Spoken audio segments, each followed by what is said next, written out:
Well, I've always been curious, how come ABC, which was the maverick network, the network that had the reputation of taking chances, passed on All in the Family, and CBS, stodgy CBS, with all those rural type shows, they accepted All in the Yes, Family. yeah, it is. I think the timing of this it was unique because I feel Marty Starger really wanted to put this show on ABC. I really believe to this day he just didn't have enough to push it through. It was too controversial. It tested too poorly, and it never happened. Bob Wood had just come in to replace Mike Dan as president of CBS, and here was CBS, as you said. They had Green Acres and Petticoat Junction and all of those rural shows. They needed something to give it a kick, a real boost. So Bob Wood thought, this is the show, after he saw it, this is a show that, for better or worse, is controversial. Now, they may not like it, but at least I'm coming up with something that's going to make someone talk. And so when he decided, after talking Bill Paley into putting it on, and that took a lot of work on Mr. Wood and Fred Silverman's part of view to talk to get Bill Paley to put on some of the language, and Norm and I told him the areas that we were going to deal with. We said, don't put us on if you're going to put this first show on, and then we're going to have to fight for every show. We don't want to do it because we're not going to back down. This show, here are areas we're going to deal with, and we went plain out with the areas that we were going to deal with the first year. We already knew we were going to deal with gays. We were going to deal with black and white problems. We were going to deal with contemporary problems. We were going to be funny. That was the purpose, to make people laugh. But beyond that, we were going to make them think a bit. And if you don't see that on, then don't put the show on. At that point, Norm and I were doing reasonably well in the motion picture industry, and we didn't need this. So I said, no, we'll do it. But they still gave us only an order for 6 shows. I remember 6 shows. They would have to pay off the cast for 13. They'd pay us for the 6, and they'd pick up the below the line. That was it. And they put it on with qualifiers, did they not? Yeah, and so it went on. It went on Tuesday night, following Hee Haw, another show that was on CBS. It certainly had the demographics. You couldn't find 2 shows that were opposite. Wasn't a very good lead. Not a very good lead, in to say the least. Hidden, and before the show, they put a disclaimer saying this is for mature audiences only, and you shouldn't have your child as those. So what happened was the show now goes on, and the world didn't come apart, nor were they bombarded with phone calls. They got some, but they didn't. Nobody said, "Gee, this is the most." So they weren't. They were kind of. They put extra operators on. It didn't happen. They got calls, but nothing like they thought they would get. Some critics were not too kind. And some critics were not too kind to it. And what happened was, it did fairly good, but not a big rating at all because it was following Hee Haw. There was no publicity on it to speak of. But we knew, we could start to tell because the mail started to come in and the phone calls we got. And I remember we got a call from Stokely Carmichael, and I thought we were dead. I thought, here's Stokely Carmichael the next day calling, and he said, "Man, thank God for you saying it the way it should be said, man. I'm glad to hear you call us what everybody in the street calls us." Please tell for our audience who Stokely Carmichael was. Well, Stokely Carmichael at that time was probably the most outspoken Afro-American in the Black Panthers, and he was that. What was considered the most dangerous militant. I guess that's a proper word. The most militant Afro-American there was. And here the guy called us up and paid us a compliment. So we felt that we were somewhere in the vicinity of not being all wrong. We were not totally positive either, but we were. And that night, I'll tell you one other incident that happened. The opening night, we had taped 2 shows. The second show was not a very good show.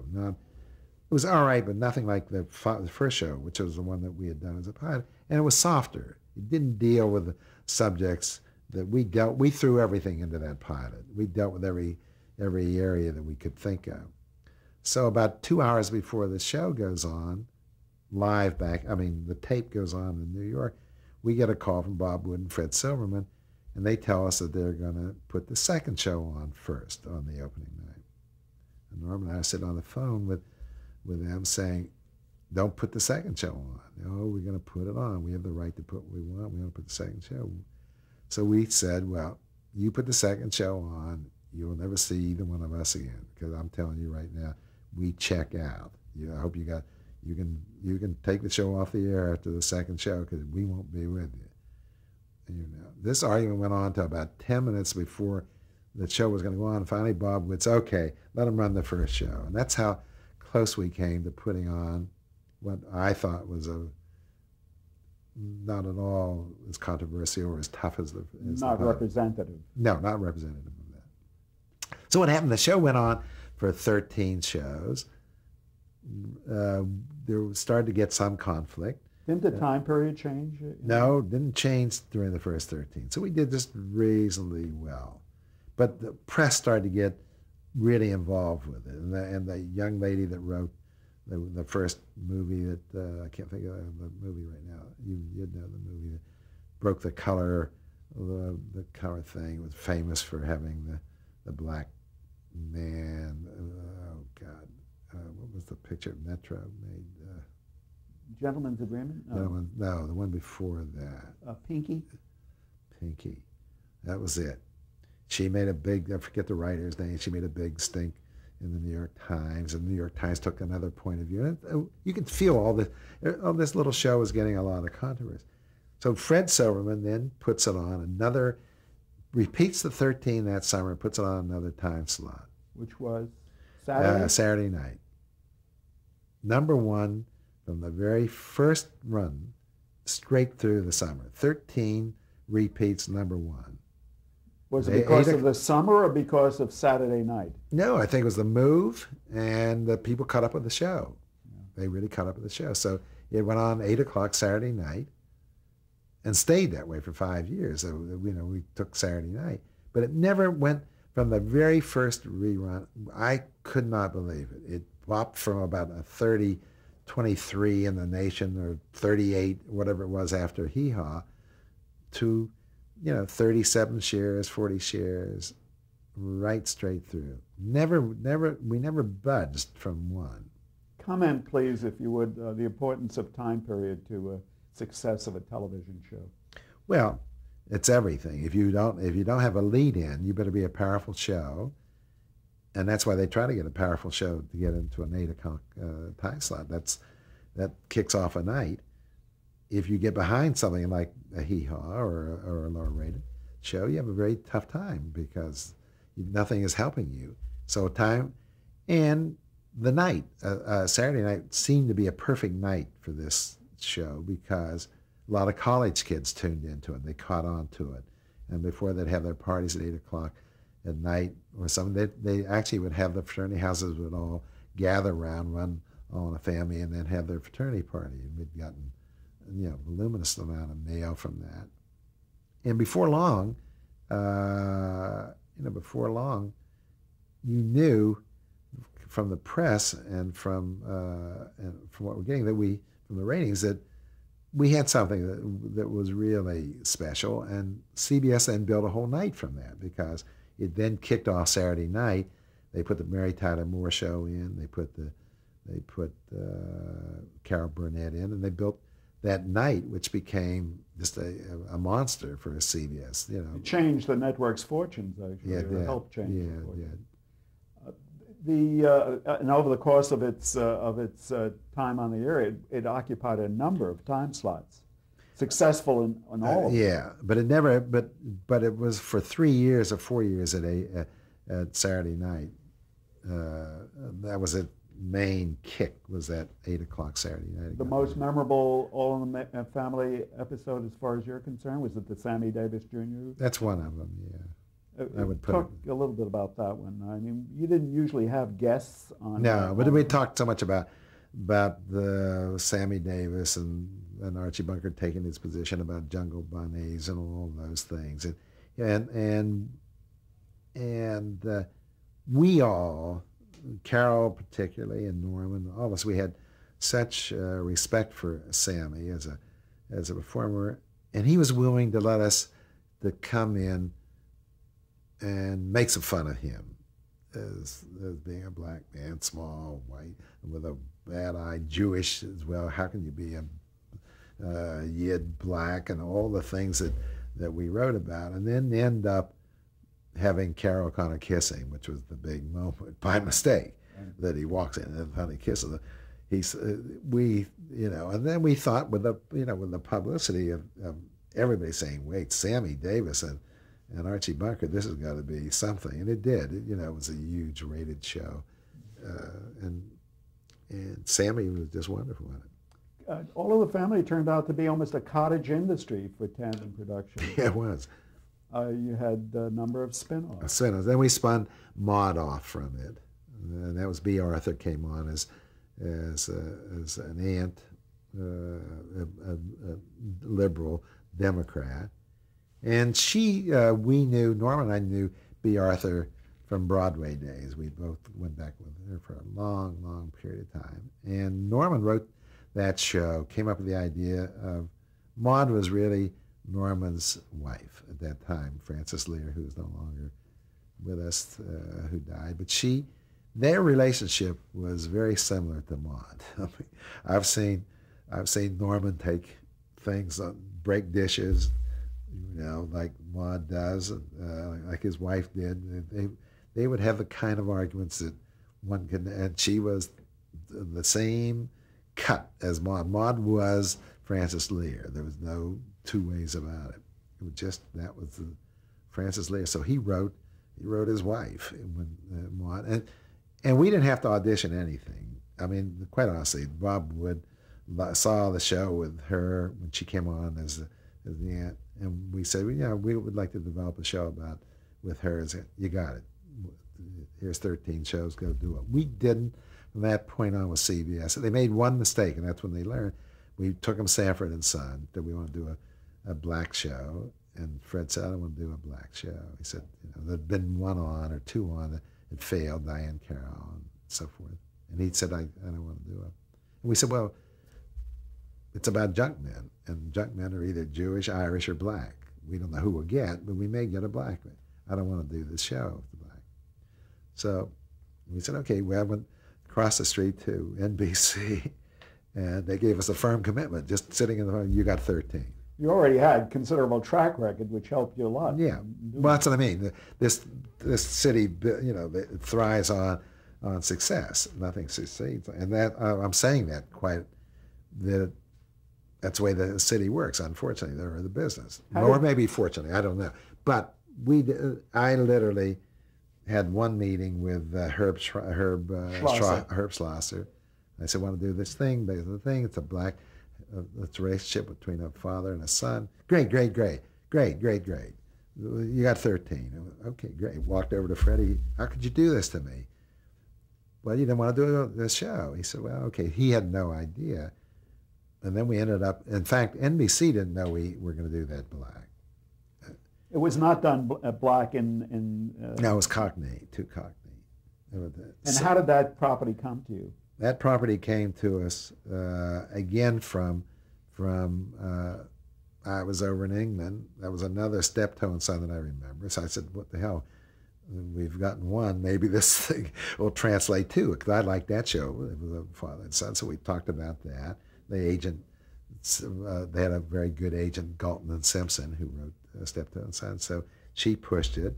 We said, we'll take it, because we were the flavor of the month then. So why not? Maybe we could get it on in America. And then when I talked to Herb later, he said, yeah, I wish you'd make this Irish or Italian. So I said, okay, we'll try that first. So we went back and we tested people. Paul Sorvino, I tested a lot of people. Couldn't find right thing. I saw Cotton Comes to Harlem, and I see this guy, Red Fox, who was playing a janitor. I said, geez, Red Fox, maybe he could do it. And we bring him in from from Vegas. He was doing a Vegas act. And, he'd say, yeah, I'd do anything. I've never been behind a curtain. I'll do anything you want. You want me to take my teeth out? I'll play it any way you want. I said, yeah, do just. So I said, I'll tell you what we'll do. I said, I'm going to rehearse you for a week. We're going to do this show. I don't guarantee you anything. If the show comes off, we'll do it for NBC, and you got a job. If it doesn't, you've wasted a week. I'll do anything. I'll do it. We get Damon Wilson, who had been on All in the Family. I didn't even look for casting because I never thought Damon would end up being the guy. But Damon, you want to work for a week with me? Yeah, great.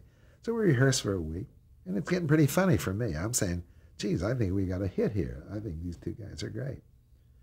So NBC still has no idea it's going to be this. I called Herb Schlosser, who's having lunch with his whole group, all of NBC, at the Brown Derby in Hollywood, and I say, I want you to come to CBS. I'm going to do a run through for you of Sanford and Son at CBS. He said, I can't come to CBS. You got to come to CBS because I'm going to rehearse it. I'm going to run it over here. Why over here? Because I'm going to do it in front of the All in the Family cast. They haven't seen it, and they want to see it. I knew it was so funny. I put down all All in the Family cast plus the writers. I got somebody laughing at these guys. I didn't want to put them in a bare room with a couple of vice presidents who don't laugh.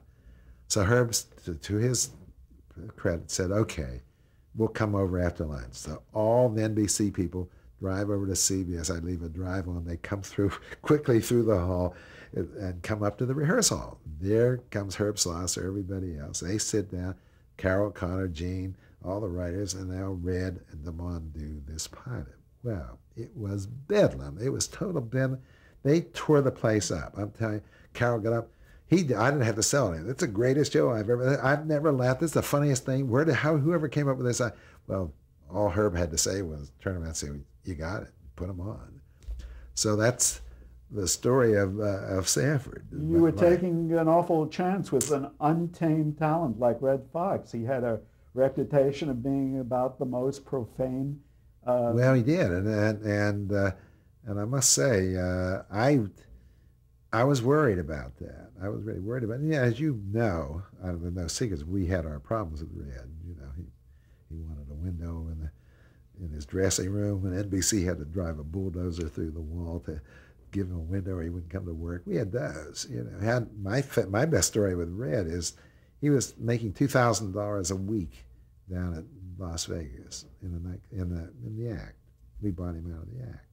Paid him $7,500 a week to play the first 13 shows, $7,500, and bought him off. And he became instant. That show hit right away. That was like number 3, instant success. And he is now a star. He can't go out to the airport to go to Vegas where he lived on the weekends. He's mobbed for autographs. He's huge. And we're about 7 shows in, and somebody calls me, one of the directors calls me and said, you better come down here. Red wants to talk to you. I get down, I say, what's the problem, Red? He said, I don't think I can do the show. We're getting ready to do a dress rehearsal, audience coming in there. Said, I can't do it. I'm not well. What's wrong? I got something wrong. My doctor tells me I got something wrong. I probably got ulcers. I got my stomach. Steve, I'm sorry to hear that. You don't think you can do the show tonight? No, I'm too sick. Well, what did the doctor? Doctor says if I'm making $15,000 a week, he said, and I wouldn't have to worry about eating the way I do. I wouldn't have these ulcers. I need $15,000 to make these ulcers go away. So I said, Red, you're holding a gun to my head. No, I'm not holding a gun. The lawyer told him exactly, you got to be sick if you want more money, or they're going to nail your ass, right? So he said, I really need the money. So I said, well, I guess we've got to cancel the show. I walk out and tell the audience, Red's got the flu. Unfortunately, but you come back, we'll have the show. We cancel the show. And it's we have to sue him, put an injunction on him. It takes me 8 more weeks to get him to come back to work. Right? That was the start of Red Fox. And what happened later on, he got more money and more money, but the network kept caving. Every time he walked, they'd cave. He started the trend for stars in television saying, I'm not going to show up unless I get more money, which is a very common occurrence. It doesn't break in the news, but it's a very common occurrence. Networks cave to these people. So they end up, guys are getting, $800,000 today an episode for a half-hour show. Give me a break. We were doing All in the Family for 70 all in. Everything, above, below, every kind of thing you do. Today you can't do a sitcom for less than $500,000 to do a half hour. I remember interviewing Red Fox's business manager at the time, and he told me no matter how much money he was making, he was deeply in debt. Yeah, he died. And would run up mountainous piles of bills every week. Yeah, he did, unfortunately. The part about Red that one has to say is he was a terribly, terribly funny man. Unique talent. Unique talent. He was self-destructive, he had a death wish. He had a death wish. That's the best you can say. Again, going back to casting, it's hard to imagine anybody playing Maud except the author. No. Or Sanford. Than Red. I don't think they could. I think both those shows are uniquely, they're successful because of those two. I really believe that. I wonder if you can quickly talk about some of the other spin-offs from All in the Family. Well, we spun off The Maid and did Good Times. That spun off with Isabel Sanford. And I think that was the end of the Jeffersons came along, but that was a spin-off of several shows, quite honestly. We used characters that came in and out, and I think Norman had the idea of really wanting to put a black man in a white man's world and putting the Jeffersons into a white apartment house. It was more of an idea that he wanted to do than a spin-off, let me put it that way. Although those characters, or at least some of them, appeared on Yeah, All they in the did. Family. Yeah, they did. Now, did you also have a problem with Isabel Sanford? John Amos, we had a little bit of John problem. Amos. Yeah. But no, I don't, never a real problem with him. A little bit, he thought more should be given to him than to her, which is kind of a common occurrence. And they pout for walk off for a couple of weeks, then come back. But Red really was, as you said, he always needed money so much that he was desperate. He was always desperate for money, and he ended up making a tremendous amount of money on that show. I think by the time he was over, he was making like $125,000 an episode, which in those days and for Red, my God, was immense. But he still went through it all. Now, after All in the Family, or Norman left All in the Family, it went on for another season. Went on for a couple of seasons, Archie Bunker's plays. And you stayed with that. No, I didn't. No, I was long gone. By the time we ended up with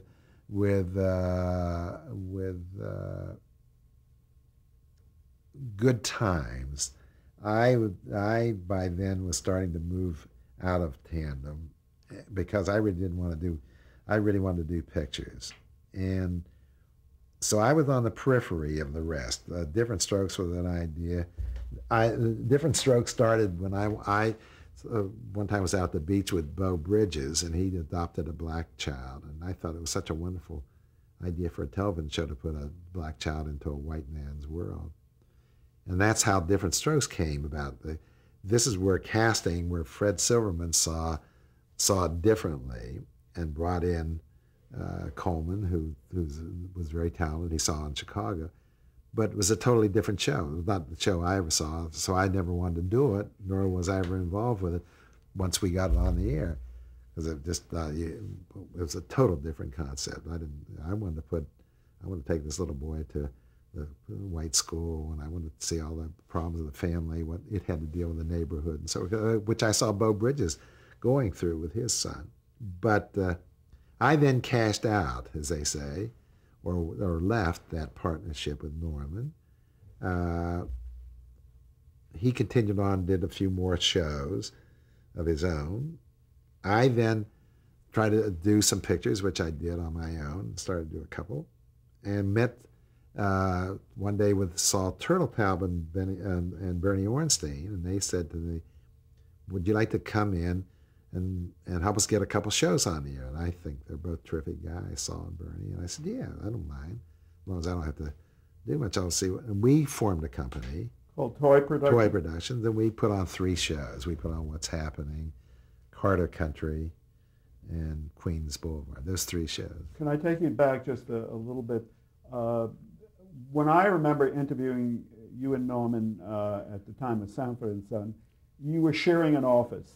And I thought it strange that here were these 2 very successful television producers, and they couldn't even afford separate offices. But this was by design, you shared an office. Yeah, it was. It was until then, as we couldn't share it any longer. After Sanford, we both took separate shows. We still read each other's scripts and had comments. I'd make mine, and he'd come to run through, and I'd come. But we had to take, in order to get larger, if we both put all our energy into one show, we did. It was a waste of time. So he did his, I did mine, of the share, you know. And at the time we were so poor that if I told you stories about how Burt Lancaster gave us Harold Heckton Lancaster had that building in Beverly Hills. We were so poor we didn't even have an office. Norman and I did when we first started. So Burt said, take the back office. They were selling the building. Then they sold the building out from under us, and we had to move out. We rented a truck and moved all the furniture out and loaded up the truck, stole all the furniture, the desks and chairs and everything we could steal, put it on a truck, and took it to another place that we had rented. So we didn't even have money for furniture at that period of my life. Didn't that also cause you to, in a sense, sell off some of the birthright of All in the Family, the syndication rights? Well, no, we didn't sell that off. We had, as a matter of fact, we went to Washington and fought that. That was Viacom. CBS, when they tried to break up the networks syndicating their own shows, CBS formed Viacom Company, gave all their shows to Viacom, and when you signed a contract, you had to let them distribute it through Viacom, and their point to the government was, we don't syndicate it, Viacom does, but they owned the company. It was another company, but it was owned. So we went to Washington and fought that with a group of people, and that's where the syndication rule finally came in, and we syndicated all of our shows ourselves from after that. All in the Family was the only one that Viacom got. And then we finally took them on, and we sued them, Viacom, and we finally did get the rights back to it. But we lost all the syndication rights. We really never made any real money on All in the Family. Yeah, no, not at all. I think we have to pause here.